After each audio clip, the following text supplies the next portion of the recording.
মৰাণৰ ৰশ্মিৰেখা গগৈক ৰাজ্য চৰকাৰৰ 2024 বৰ্ষৰ বাবে জিলা পৰ্যায়ৰ লোকসেৱা বঁটা। চৰাইদেউ জিলা আয়ুক্তৰ কাৰ্যালয়ৰ জ্যেষ্ঠ জিলা প্ৰশাসনিক সহায়িকা তথা মৰাণৰ নিবাসী ৰশ্মিৰেখা গগৈয়ে 2024 বৰ্ষৰ বাবে জিলা পৰ্যায়ৰ লোকসেৱা বঁটা লাভ কৰিছে।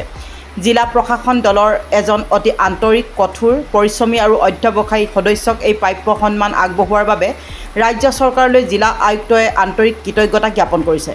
আয়ুক্তগৰাকীয়ে শ্ৰীমতী ৰশ্মিৰেখা গগৈৰ উজ্জ্বল আৰু পূৰ্ণতাপূৰ্ণ সেৱা কাৰ্যকালৰ লগতে সুখ আৰু সুস্বাস্থ্যৰ কামনা কৰে। শ্ৰীমতী ৰশ্মিৰেখা গগৈক এই বঁটা 5 আগষ্টত সোণাৰীত প্ৰদান কৰা হ'ব। নমস্কাৰ।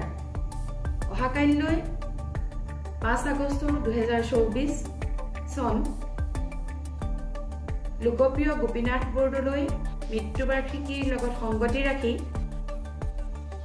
প্ৰতি বছৰে অসম চৰকাৰে লোক কল্যাণ দিৱস পালন কৰি আহিছে।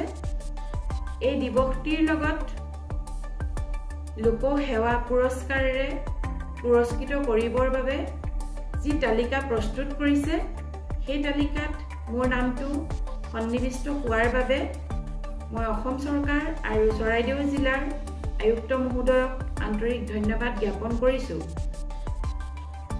2008 চনৰ 4 আগষ্ট আজিৰ এই দিনটোতেই মই চাকৰিটো লাভ কৰিছিলোঁৱেই।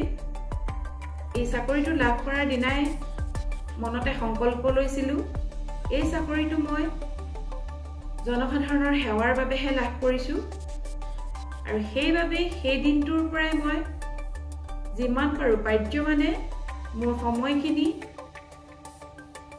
সাধাৰণ ৰাইজ জনসাধাৰণৰ সেৱাৰ বাবে সমৰ্পিত কৰি আহিছোঁ আৰু ভৱিষ্যতলৈও সংকল্পবদ্ধ হৈছোঁ যে মই মোৰ কামখিনি সুচাৰুৰূপে পালন কৰি যাম। সেইবাবে আজি মই প্ৰতিশ্ৰুতিবদ্ধ হৈছোঁ, মই জনসাধাৰণৰ সেৱাত মোৰ সময়খিনি সমৰ্পিত কৰিম।